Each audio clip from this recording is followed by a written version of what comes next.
I was sitting at my kitchen table in my townhouse in Lakewood, Colorado, sipping my morning coffee when I heard the aggressive pounding on my front door that would change everything about my quiet Tuesday morning.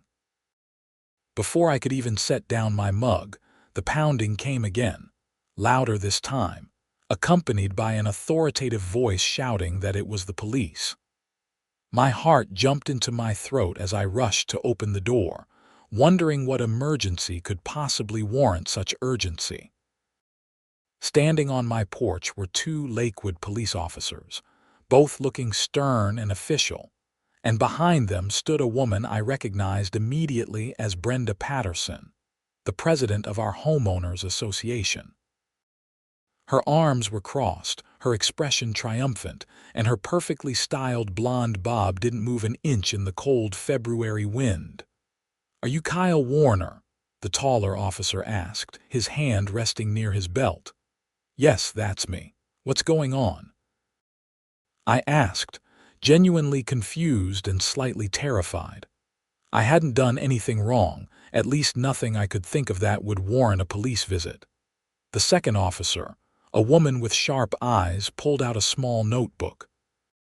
"We received a complaint about dog waste violations on your property and the surrounding area. The HOA has documented multiple incidents over the past 3 weeks." I stared at them, then at Brenda, then back at the officers. "I'm sorry, what? Dog waste? I don't own a dog."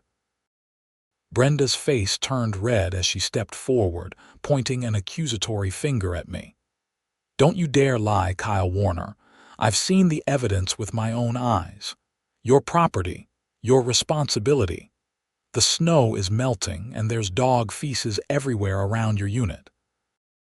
It's disgusting and it's a health hazard." "Madam, I need you to let me handle this," the female officer said to Brenda, who reluctantly stepped back but continued glaring at me with enough intensity to burn holes through steel. I took a deep breath, trying to calm my racing heart. "Officers, I genuinely don't own a dog. I've never owned a dog. I don't even like dogs that much, honestly. There must be some kind of mistake." The male officer looked at Brenda, then back at me. "Do you mind if we take a look at your property?" "Not at all. Please come around back. You won't find a dog, dog food, bowls, toys, or anything else because there is no dog." I grabbed my coat from the hook by the door and led them around the side of my townhouse to my small backyard. The February thaw had indeed melted most of the snow we'd gotten over the past few weeks, and I could see the brown grass emerging from beneath the remaining white patches. Brenda marched ahead of us, her knee-high boots crunching on the icy pathway. She pointed dramatically at several spots near the fence line. "There, and over there by the tree, dog waste everywhere." I looked at where she was pointing and did see what appeared to be animal droppings, but they weren't near my actual property. They were along the common area fence that bordered all of our backyards. "That's not even on my property. That's the common area that belongs to the HOA. Your unit is right here, which makes you responsible," Brenda snapped. "The rules clearly state that homeowners are responsible for pet waste on and around their properties." The female officer walked closer to examine the droppings, careful not to step in anything. She knelt down, studying them for a moment. "These don't look fresh. They've been here a while, probably buried under the snow until the thaw. Because he's been letting his dog out there all winter," Brenda insisted, her voice reaching a shrill pitch that made me wince. "I don't have a dog," I repeated, feeling like I was stuck in some kind of absurd loop. "You're welcome to come inside and search my entire house. You won't find any evidence of a dog because there isn't one." The male officer exchanged a glance with his partner. "Sir, we do need to verify your claim. Would you consent to a quick walkthrough of your home?" "Absolutely. Please." I led them back to the front door, unlocked it, and gestured for them to enter. Brenda tried to follow, but the female officer held up a hand. "Madam, You need to wait outside. This is official police business." Brenda's face turned an even deeper shade of red, but she remained on the porch, arms crossed and foot tapping impatiently. The officers conducted a thorough but quick search of my townhouse. They checked every room, including the basement, looking for any signs of a dog. No bowls, no leash, no collar, no dog bed, no toys, no food, no crate, and most importantly, no dog. They even opened my pantry and refrigerator, finding nothing but my own food supplies and a concerning amount of frozen pizza. "Mr. Warner, it's clear you don't have a dog," the female officer said as we returned to the living room. "I'm not sure what's going on here, but this appears to be a misidentification situation." "Thank you," I said, relief flooding through me. "I tried to tell you."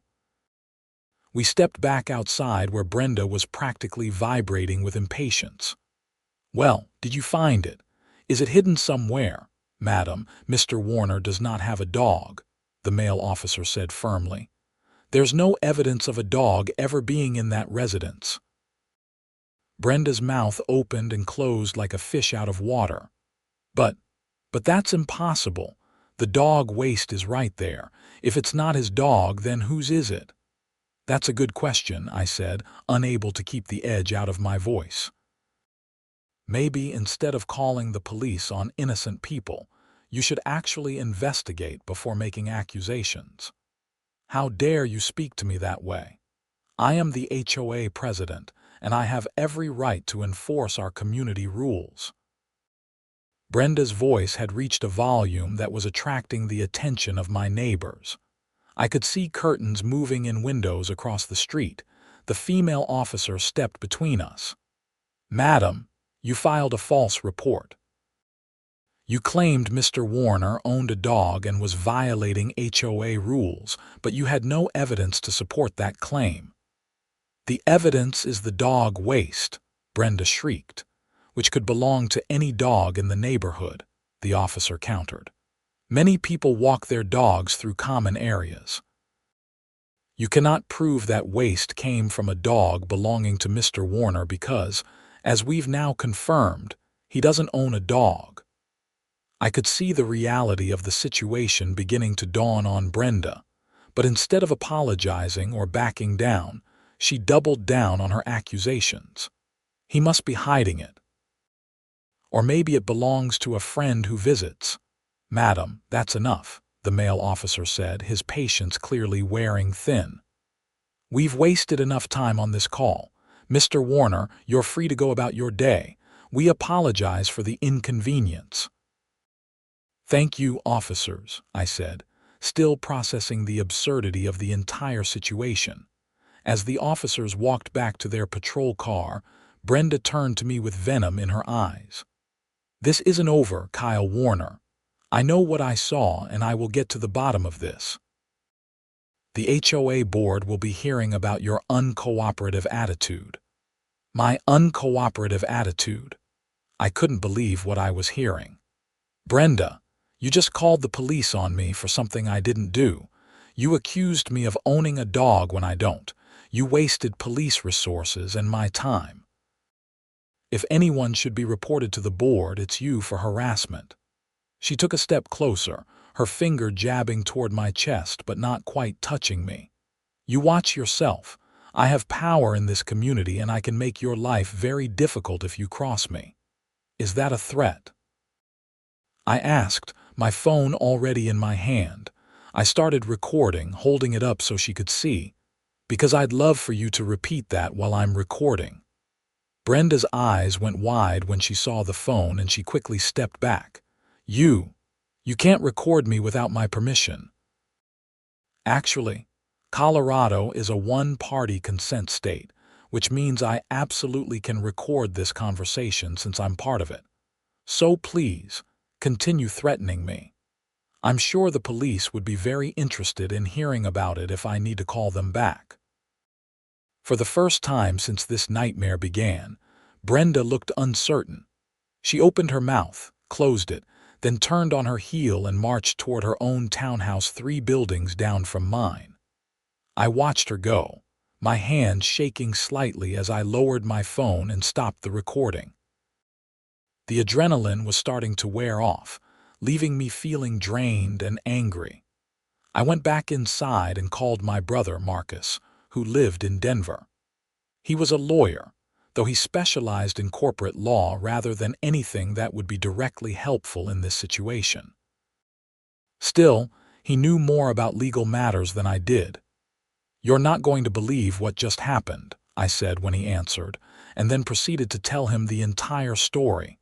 Marcus listened without interrupting, which I appreciated. When I finished, he let out a low whistle. "Man, that's crazy." HOA board members can be on serious power trips, but calling the cops over dog poop that isn't even yours is next level. "What should I do?" "She basically threatened me at the end there," I said, pacing my living room. "Keep that recording safe. Back it up to cloud storage right now. Document everything that happens from here on out. Every interaction with the HOA, every letter you receive, every fine they try to impose. Take photos, keep emails, save texts. If she really does try to make your life difficult, you'll want evidence for a harassment claim." "You think it'll come to that?" I asked, though deep down I already knew the answer. Brenda Patterson didn't strike me as someone who let things go with people like that. Absolutely. They can't stand being proven wrong, so they double down. Just cover yourself, okay? And if they try to fine you for anything related to this dog waste situation, don't pay it. You can fight HOA fines in court if you have to. We talked for a few more minutes before I let him get back to work. I followed his advice and immediately backed up the recording to 3 different cloud services. Then, I sat down at my computer and started documenting everything that had happened that morning, including the exact time the police arrived, what was said, and how Brenda had behaved.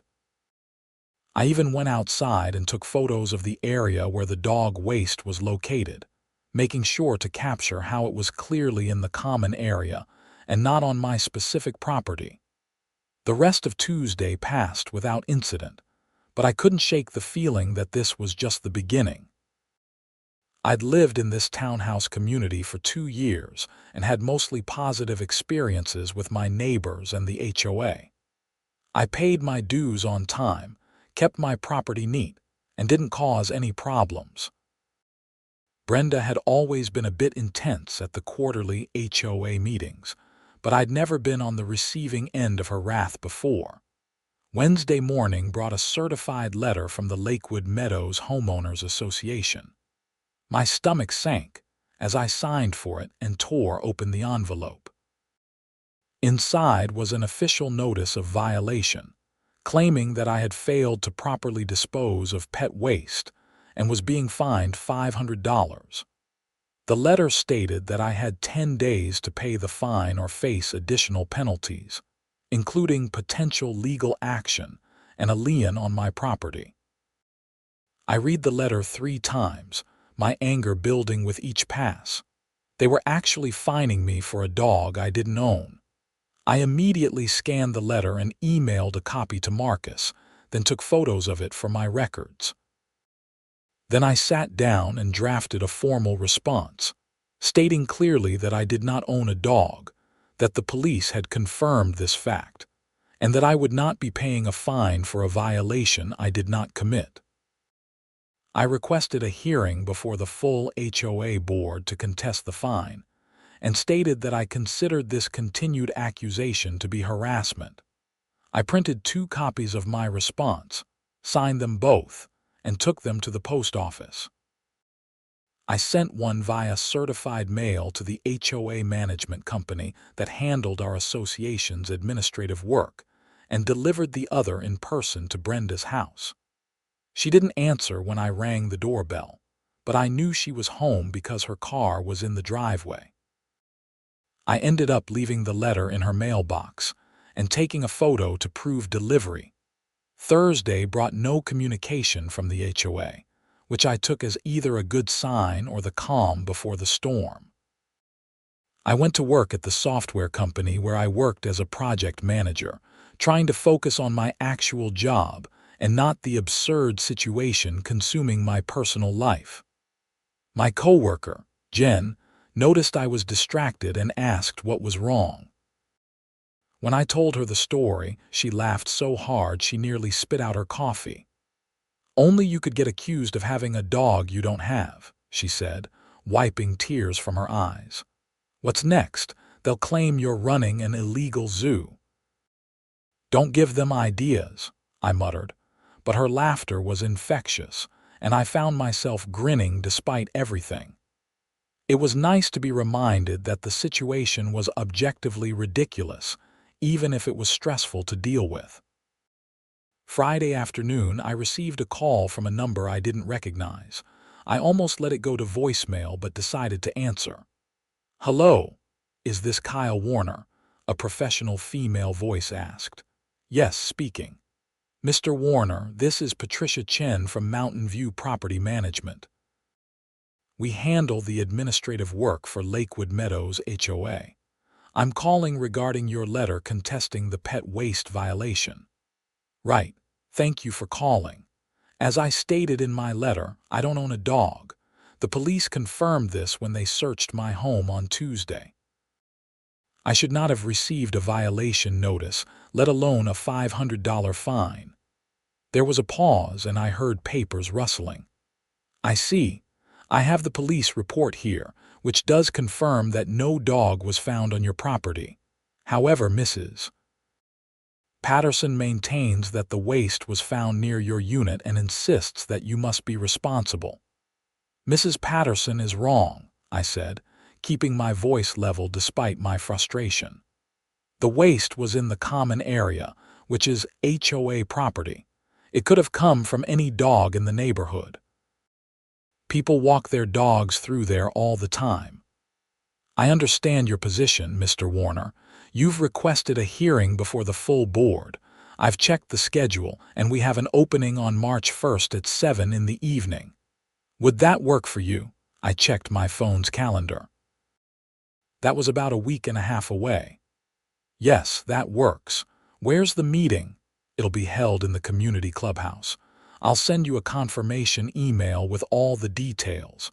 I would recommend bringing any evidence you have to support your case." "I have plenty of evidence, including the police report, photos, and video documentation of Mrs. Patterson threatening me," I said. Another pause. "Mrs. Patterson threatened you?" "Yes, after the police left on Tuesday. She told me she had power in the community and could make my life very difficult. I have it on video." "I see. That's concerning. Mr. Warner, I want you to know that while I work for the HOA, I also care about fairness and following proper procedures. I'll make sure the entire board sees all the evidence from both sides before the hearing." "Thank you, Miss Chen. I appreciate that." After we hung up, I felt slightly better. At least one person involved in this mess seemed to be rational. I spent the rest of my Friday evening preparing for the hearing. I compiled all my photos, made sure my video was easily accessible, and even printed out copies of Colorado's HOA laws regarding pet violations and proper notification procedures.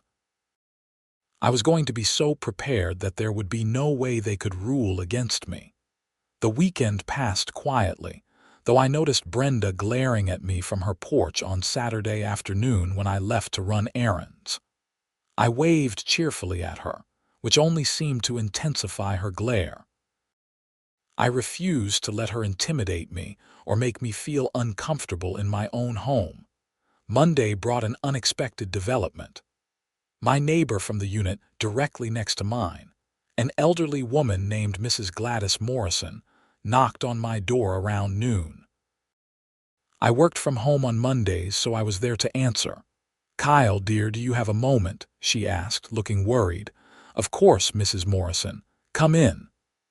I held the door open for her, and she shuffled inside, leaning heavily on her cane. "I heard about what happened with Brenda and the police," she said once we were seated in my living room. I wanted to tell you that I know you don't have a dog. I'm home most of the time, and walls in these townhouses are thin. I'd hear a dog barking if you had one." "Thank you for saying that," I said, grateful for her support. "It's been a frustrating situation." Mrs. Morrison nodded, her wrinkled hands gripping her cane. "Brenda Patterson is a bully. She's been that way since she became HOA president 3 years ago. She fined my son when he visited last year because he parked in a guest spot that she claimed was reserved, even though there are no reserved spots. She just didn't like that he stayed for a week." "That's terrible," I said. "I wanted you to know that I'd be happy to testify at your hearing, if you need me to. I can confirm that you've never had a dog, and that I've seen several other people walking their dogs through the common area behind our units." I felt a wave of gratitude wash over me. "Mrs. Morrison, that would be incredibly helpful. Thank you so much." She smiled and patted my hand. "We neighbors need to stick together, especially against people who abuse what little power they have." After Mrs. Morrison left, I added her testimony to my list of evidence. I was building quite a case, and I felt confident going into the hearing. Tuesday brought another letter, this time not from the HOA but from a law office in downtown Lakewood. My hands shook slightly as I opened it, worried about what legal escalation might be coming. The letter was from an attorney named David Hutchison, and it stated that he represented Mrs. Brenda Patterson in her capacity as HOA president. The letter demanded that I cease and desist from harassing his client, and that I remove any video or audio recordings of her from my possession, and refrain from sharing them with anyone. I couldn't help but laugh out loud. Brenda had lawyered up over a video where she threatened me. The irony was incredible. I immediately forwarded the letter to Marcus, who called me within minutes. "This is ridiculous," he said. "That video is your evidence that she threatened you. You have every right to keep it and use it to defend yourself. This cease and desist has no teeth. They're trying to intimidate you." "What should I do?" I asked. "Write back. Be professional but firm. State that you refuse to delete evidence of harassment and that you will be presenting the video at the HOA hearing. If they want to pursue actual legal action, they're welcome to try, but they'll lose." "Can you help me draft the response?" I asked. "Absolutely. I'll send you something in the next hour." Marcus was true to his word. He sent me a perfectly worded response that was professional, firm, and made it clear that I wouldn't be intimidated.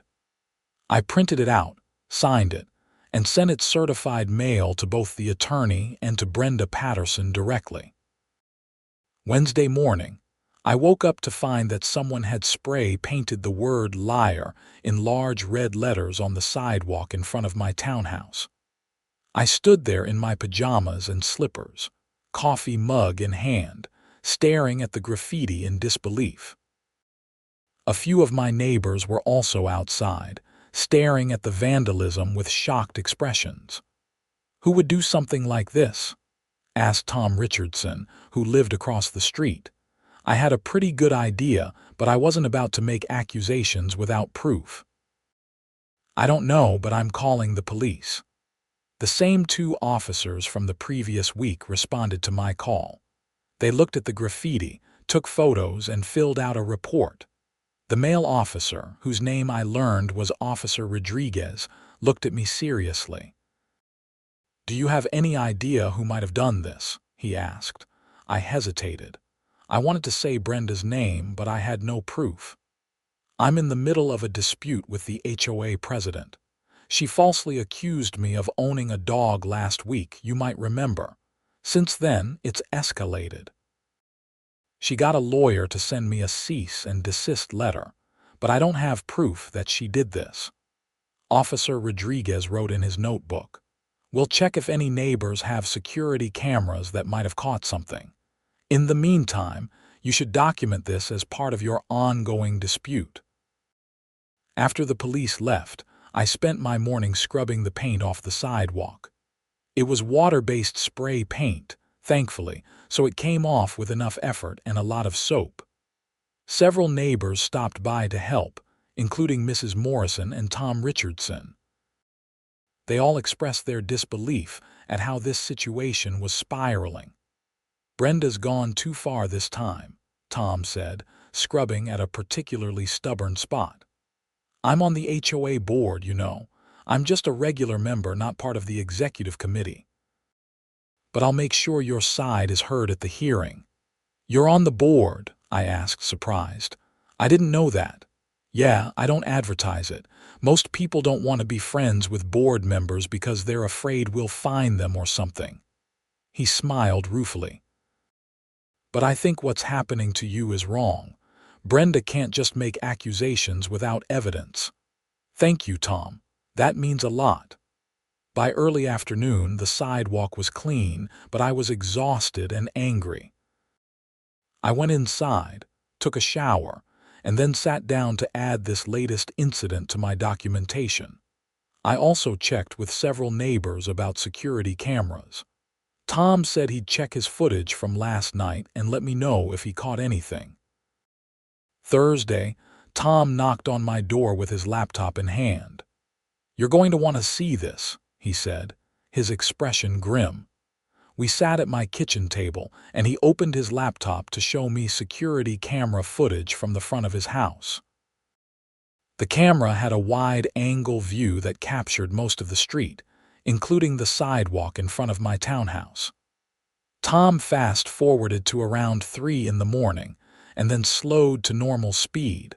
A figure appeared, dressed in dark clothing with a hood pulled up. The person walked quickly to my sidewalk, pulled out a can of spray paint, and proceeded to write "liar" in large letters. Even with the hood and the darkness, certain details were visible.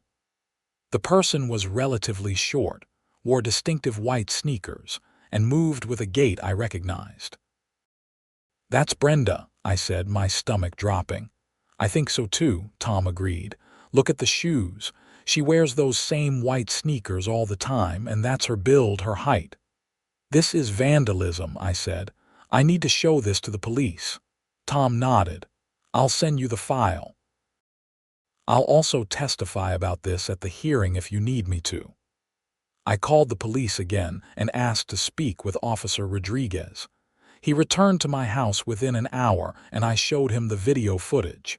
He watched it 3 times, zooming in on different sections.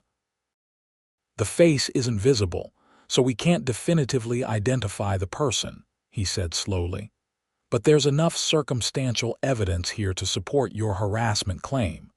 Combined with your previous interactions with Mrs. Patterson, this builds a pattern of behavior." "What happens now?" I asked. "I'm going to pay Mrs. Patterson a visit and ask her about this incident. If she did this, there may be additional evidence at her home, like the spray paint can. We'll see how she responds to questioning." After Officer Rodriguez left, I felt a strange mix of vindication and unease. I hadn't wanted things to escalate this far. All I'd wanted was to be left alone, to not be falsely accused of something I didn't do. But Brenda had pushed and pushed, and now she was potentially facing criminal charges. That evening, Officer Rodriguez called me with an update. We spoke with Mrs. Patterson. She denies any involvement in the vandalism. However, we obtained a search warrant for her property based on the video evidence and the ongoing harassment situation. We found a can of red spray paint in her garage that matches the paint used on your sidewalk. The can was still partially full and showed recent use. "So what happens now?" I asked. "Mrs. Patterson has been cited for criminal mischief and harassment. She'll have to appear in court. The HOA management company has also been notified of the criminal charges. I suspect this will impact her position as HOA president." After we hung up, I sat in silence for a long time. Part of me felt relieved that the truth was coming out, but another part felt almost sorry for how far Brenda had fallen. She'd been so convinced I was lying that she'd committed a crime to prove her point, and now she was facing the consequences. Friday brought a call from Patricia Chen at the property management company. "Mr. Warner, I wanted to inform you that your hearing scheduled for March 1st has been postponed. Given the criminal charges against Mrs. Patterson, the board has decided to conduct an internal review first. In the meantime, your fine has been suspended pending the outcome of both the criminal case and the board review." "Thank you for letting me know," I said. "I also want to apologize on behalf of Mountain View Property Management. We should have investigated more thoroughly before issuing that fine. We relied too heavily on Mrs. Patterson's claims without verifying the facts." "I appreciate the apology," I said, and I meant it. This situation had never been about the property management company. They'd just been caught in the middle of Brenda's vendetta. The following week was relatively quiet. I saw Brenda only once, getting into her car to leave, and she refused to make eye contact with me. The neighborhood gossip mill was working overtime, and I heard from multiple neighbors that Brenda was telling everyone she was being persecuted, that I'd somehow framed her for the vandalism. Mrs. Morrison came by with cookies and the latest gossip. "Brenda's trying to rally support from the other board members, but it's not working. Most of them are horrified by what she did. There's talk of removing her as president." "I just want this whole thing to be over," I admitted, accepting a chocolate chip cookie. "It will be, dear. The truth always comes out eventually." In mid-March, I received a formal notification that there would be a special HOA board meeting to address the situation with Brenda Patterson and to review my contested fine. All homeowners were invited to attend. The meeting was scheduled for March 20th at 7 in the evening in the community clubhouse. I arrived at the meeting 15 minutes early to find the clubhouse already packed. Apparently, the entire neighborhood was interested in this drama. I spotted Tom Richardson and Mrs. Morrison, who had saved me a seat between them. Brenda sat at the front table with the other board members, but she was separated from them by an empty chair, as if they were trying to distance themselves from her. Patricia Chen from the property management company stood at a podium. "Thank you all for coming. This is a special meeting to address several urgent matters affecting our community. First, we'll be reviewing the fine issued to Mr. Kyle Warner for alleged pet waste violations. Second, we'll be discussing the position of HOA president in light of recent events." She gestured for me to come forward. "Mr. Warner, would you please present your case?"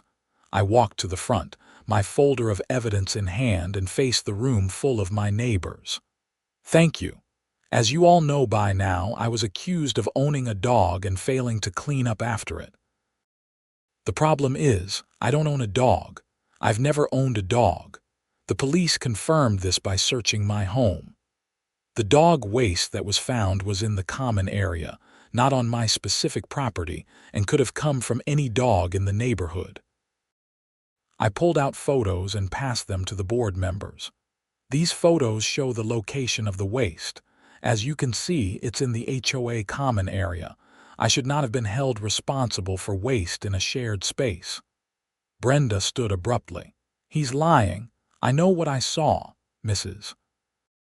Patterson. Please sit down," said an older man I recognized as George Phillips, one of the board members. "You'll have a chance to speak." Brenda sat but continued glaring at me with undisguised hatred. I continued my presentation, showing the police report and Mrs. Morrison's written testimony that I'd never had a dog. Then I addressed the elephant in the room. After I contested the fine, Mrs. Patterson engaged in a campaign of harassment against me. She had her attorney send me a threatening cease and desist letter trying to prevent me from using evidence in my defense. And then, on the morning of March 2nd, I woke up to find the word liar spray painted on the sidewalk in front of my house. I played the security camera footage on my laptop, which Patricia Chen had arranged to project onto a screen at the front of the room. The room was silent as they watched the hooded figure spray paint the graffiti. Gasps and murmurs filled the space when I finished. The Lakewood Police Department obtained a search warrant and found the spray paint used in this vandalism at Mrs. Patterson's residence. She has been charged with criminal mischief and harassment. This entire situation began with a false accusation and escalated because Mrs. Patterson refused to admit she was wrong. I looked directly at Brenda. "I don't want your apology at this point. I just want to be left alone. I want the fine dropped, and I want assurances that this kind of harassment won't happen to me or any other homeowner in this community again." The room erupted in applause, which surprised me. I returned to my seat, my legs shaking from adrenaline. George Phillips addressed the room. "Mrs. Patterson, do you have anything to say?" Brenda stood, her face flushed. "This is all a setup. He somehow faked that video. He's trying to destroy my reputation because I was just doing my job as HOA president, Mrs. Patterson. The police have confirmed the authenticity of the video," Patricia Chen interjected. "They also found the evidence at your home. They planted it." Brenda shrieked, her composure completely gone.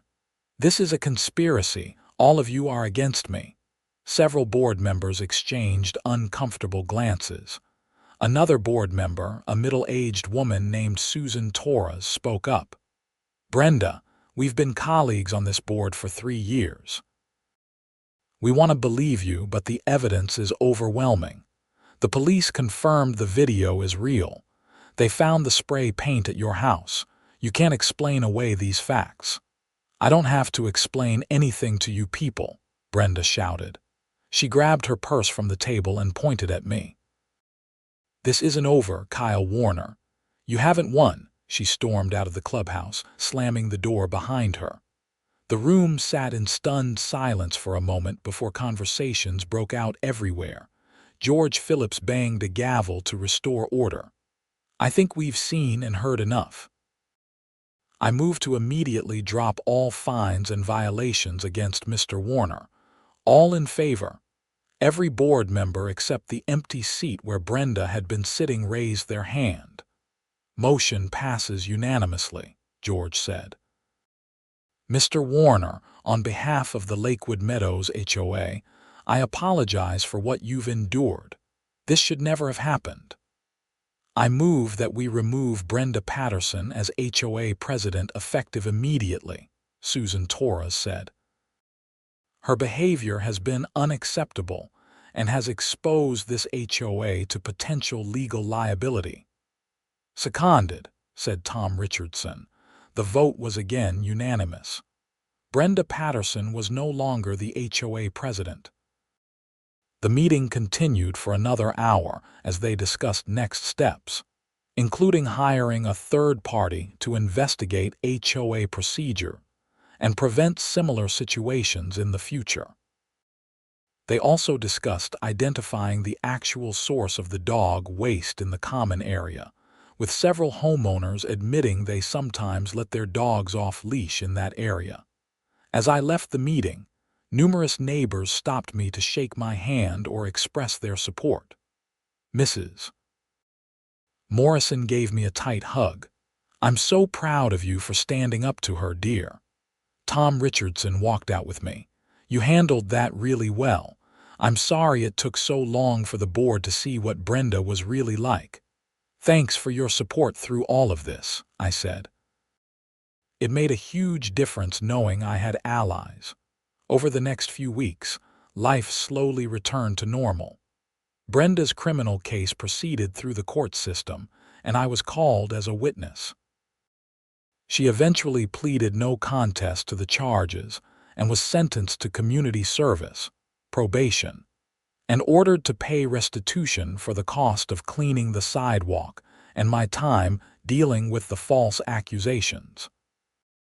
The HOA elected Susan Torres as the new president, and she immediately implemented new policies to prevent board members from abusing their authority. Every violation notice now had to be reviewed by at least 3 board members before being sent, and homeowners were given clear paths to contest any fines or accusations. I also learned the identity of the actual dog owner responsible for the waste in the common area. It turned out to be a teenager named Jake who lived 4 units down from me. He had been sneaking his family's new puppy out at night without properly cleaning up after it because he was embarrassed about not having trained the dog yet. His parents were mortified when they found out and made sure Jake cleaned the entire common area and apologized to the affected neighbors. On a warm day in early April, I was grilling on my small back patio when Mrs. Morrison knocked on my gate. "Kyle, dear, do you have a moment?" "Of course," I said, gesturing for her to come in. "Want a burger? I made way too many." She laughed. "No thank you, but I wanted to give you something."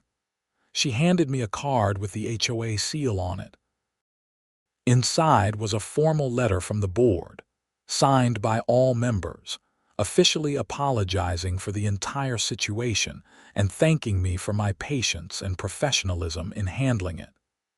There was also a check refunding 3 months of my HOA dues as a gesture of goodwill. "The board wanted you to know that we value you as a member of this community," Mrs. Morrison said. She was apparently back on the board after retiring from it a year earlier. "What happened to you was wrong, and we're committed to making sure it never happens again." I was touched by the gesture. "Thank you, Mrs. Morrison. This means a lot." After she left, I sat on my patio watching the sunset and reflecting on the past 2 months.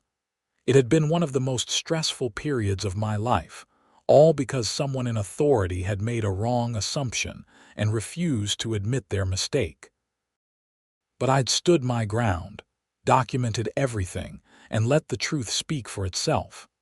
A few weeks later, I ran into Brenda at the grocery store in Lakewood. I was in the produce section, trying to decide between regular and organic apples, when I looked up and saw her staring at me from across the aisle. For a moment, I thought she might cause a scene, but instead, she looked away and hurried in the opposite direction. I noticed she looked tired, older somehow, and I felt a pang of something that might have been pity. Marcus called that evening to check in. "How are things going with the HOA situation?" "It's all done," I said. "Brenda pleaded no contest, paid restitution, and she's been removed from the board. The new president is actually really good. She's already made a bunch of positive changes." "That's great, man. I'm glad it worked out. You handled the whole thing perfectly." "I just documented everything and told the truth," I said. "I still can't believe how far it went over dog poop that wasn't even mine." Marcus laughed. "Never underestimate how far people will go when their ego is on the line. Brenda couldn't admit she was wrong, so she kept doubling down until she committed actual crimes. It's a cautionary tale, really." By the end of May, the entire incident felt like a distant memory. The weather was beautiful, my neighbors were friendly, and the HOA was functioning smoothly under Susan Torres's leadership.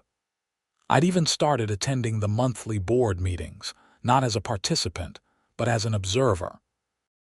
I wanted to stay informed about community decisions and ensure my voice would be heard if anything similar ever happened again.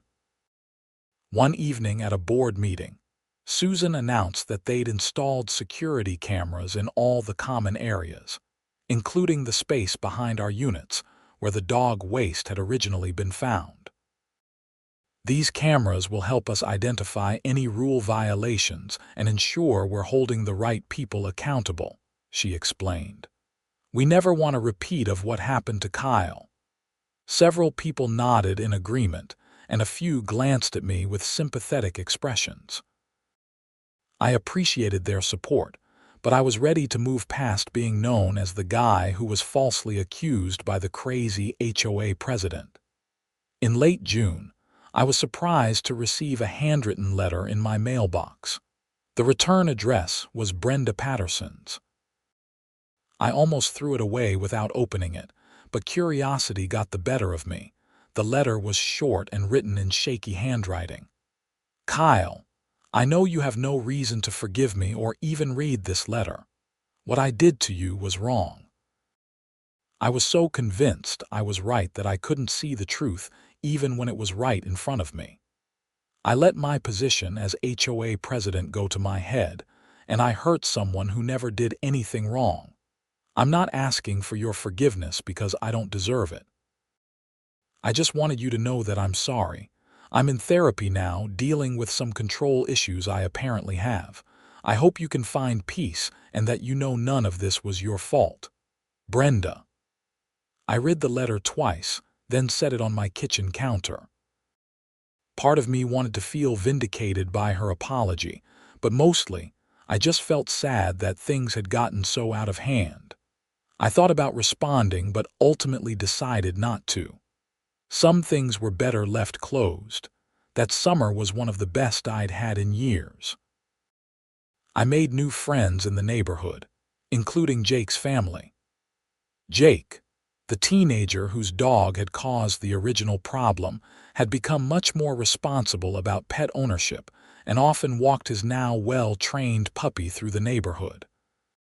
He always made sure to clean up after his dog, and he'd even started a neighborhood pet waste station program with the HOA's blessing, placing disposal bags and trash cans around the common areas. Tom Richardson and I became good friends, often grilling together on weekends and watching Denver Broncos games in the fall. Mrs. Morrison continued to be a wonderful neighbor, bringing me baked goods and keeping me updated on neighborhood gossip, though thankfully nothing as dramatic as my situation. In September, the Lakewood Police Department sent me a letter informing me that Brenda Patterson had completed her community service and probation. The case was officially closed. I filed the letter away with all my other documentation from the incident. I kept everything in a folder in my filing cabinet, not because I expected to need it again, but because it served as a reminder to always document things and stand up for myself when I knew I was right. One October evening, I attended a HOA meeting where Susan announced that the board had finalized new comprehensive guidelines for violation notices and fines. Every accusation would require photographic evidence, multiple witness statements, or other concrete proof. Homeowners would receive warning notices before fines and would have a clear appeals process. The changes were everything I'd wished existed during my ordeal. These changes are largely inspired by what Kyle Warner went through last February and March, Susan said, gesturing to where I sat. We never want another homeowner to feel harassed or falsely accused. These new procedures will protect everyone. The room applauded, and I felt a sense of closure wash over me. Something positive had come from my nightmare experience. The community was better for it, and future residents would benefit from the protections now in place. As November arrived and the weather turned cold again, I watched the first significant snowfall of the season from my living room window. I thought about how a year ago, I'd had no idea that melting snow would reveal dog waste that would turn my life upside down for months. It was funny how random events could cascade into major situations. My doorbell rang, interrupting my thoughts. I opened it to find Jake standing there with his dog, a golden retriever mix named Buddy, on a leash. "Hi, Mr. Warner," Jake said, looking nervous. "I just wanted to thank you again for not being mad at me about the whole dog poop thing. My parents told me that you could have made a huge deal about it being my fault, but you didn't. I smiled at the kid. Jake, you made a mistake, but you owned up to it and fixed it. That takes character. Plus, you've done a great job with the pet waste stations. The neighborhood looks better because of your work. Jake's face broke into a relieved grin. Thanks. I felt really bad about everything. Buddy and I were just wondering if you maybe wanted to go for a walk with us sometime. I know you said you don't really like dogs, but Buddy's really friendly, and maybe you'd like him. I looked at the dog, who was sitting politely and wagging his tail, looking up at me with big brown eyes. I thought about how this whole mess had started with accusations about a dog I didn't have, and now here I was being asked to walk with an actual dog. You know what, Jake? That sounds nice. Let me grab my coat. As we walked through the neighborhood, Buddy trotting happily between us and Jake carefully cleaning up after his dog at the designated stations, I realized that sometimes the worst situations can lead to unexpected outcomes. I'd made new friends, helped improve my community, and learned a lot about standing up for myself. I'd also learned that I actually didn't mind dogs that much when they were well trained and properly cared for. We walked past Brenda's old townhouse, which now had a "for sale" sign in the yard. I'd heard through the neighborhood grapevine that she was moving out of state to be closer to family.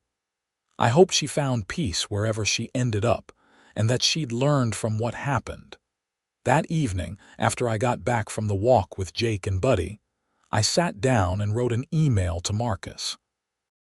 You're not going to believe this, but I just went for a walk with the dog that technically started this whole mess. Life is weird, but I think everything turned out okay in the end. Thanks for having my back through all of it. He responded within minutes. That's hilarious and wholesome. Glad you're doing well. Drinks next week. Definitely, I wrote back. As December arrived and the holiday season began, the neighborhood was decorated with lights and decorations. The HOA, under Susan's leadership, organized a holiday party at the clubhouse. It was well attended and genuinely fun, a stark contrast to the tense meeting that had taken place in the same space 9 months earlier. I found myself chatting with Tom Richardson and his wife, talking about normal things like holiday plans and the Broncos' disappointing season. Mrs. Morrison was holding court with a group of neighbors, telling stories about past neighborhood events. Jake and his parents were there, with Jake proudly showing off pictures of Buddy to anyone who would look. Susan Torres approached me with a cup of punch. Kyle, I just wanted to say thank you again for how you handled everything last winter. You could have sued the HOA or made our lives very difficult, but you didn't. You just wanted justice and fairness, and I respect that. I never wanted to hurt the community, I said. I just wanted to be treated fairly. Well, you've made us all better for it. The changes we've implemented because of your situation have already prevented 2 other potential conflicts. Homeowners feel more confident now that they won't be unfairly targeted. As I drove home that night, snow beginning to fall gently on the windshield, I reflected on the entire journey from that Tuesday morning in February when police pounded on my door to now. It had been a roller coaster of emotions, stress, and ultimately resolution. I'd learned that documentation and truth were powerful tools, that standing up to bullies was necessary even when it was hard, and that communities could heal and improve when good people were willing to make changes. I pulled into my driveway and looked at my townhouse, the same building that had been at the center of so much drama. But it was just a house, a home where I lived and felt comfortable. The drama was over, the issues resolved, and life had moved on. As I walked to my front door, I noticed something on my porch. A small, wrapped present with a card attached. I brought it inside and opened the card first. It was from several of my neighbors, thanking me for standing up to injustice and improving the community. Inside the box was a nice bottle of whiskey and a framed photo of the neighborhood in summer, signed by dozens of residents. I set the frame on my mantel and poured myself a small glass of the whiskey, toasting to the end of an absurd chapter and the beginning of a calmer future. The whole situation had been ridiculous from start to finish, from being accused of owning a dog I didn't have, to police searches, to vandalism, to criminal charges against an HOA president. But it was over now, truly over. The snow continued to fall outside, blanketing the neighborhood in white. Somewhere out there, dogs were probably making deposits that would be found when spring came and the snow melted. But this time, the HOA had proper procedures in place to handle it fairly and justly. This time, no one would be falsely accused. I finished my drink and headed to bed, feeling genuinely at peace for the first time in months. Tomorrow would bring normal concerns, work deadlines, dinner plans, and all the regular aspects of life that I'd missed while dealing with the HOA situation. I was ready for boring and normal. After everything I'd been through, boring sounded absolutely perfect. As I drifted off to sleep, I thought about how I'd tell this story in years to come. It would sound almost unbelievable, the tale of how an HOA president called the cops over dog waste under snow and blamed the wrong person entirely. People would laugh at the absurdity, shake their heads at Brenda's behavior, and maybe learn something about not making accusations without evidence. But for me, it would always be a reminder of an important lesson that I learned through personal experience. Always document everything, always stand up for the truth, and never let anyone make you feel guilty for something you didn't do. Those lessons were worth the stress and anxiety I'd endured. The next morning, I woke to find several inches of fresh snow had fallen overnight. I got dressed, made coffee, and went outside to shovel my driveway and sidewalk. As I worked, several neighbors also came out to clear their own properties. We waved to each other, called out good mornings, and helped each other with the heavier snow near the street where the plows had pushed it up. It was a normal winter morning in Lakewood, Colorado, in a normal neighborhood with normal people doing normal things. And after everything that had happened, that normalcy felt like the greatest gift I could ask for. The HOA drama was behind me, lessons had been learned by everyone involved, and life had returned to its peaceful routine. As I finished shoveling and headed back inside to warm up, I saw Jake walking Buddy, carefully avoiding any snow-covered areas where the dog might leave a hidden present. Jake waved enthusiastically, and I waved back, chuckling to myself about the strange journey that had started with accusations about a non-existent dog and ended with me actually becoming friends with a real one. Life had a funny way of working out, even when it seemed like everything was going wrong. The key was to stay true to yourself, document the truth, and never back down when you knew you were right. Those principles had served me well through my HOA nightmare, and they'd continue to guide me in whatever challenges came next. But hopefully, those challenges wouldn't involve dog waste, snow, or overzealous HOA presidents. I'd had enough of that to last a lifetime.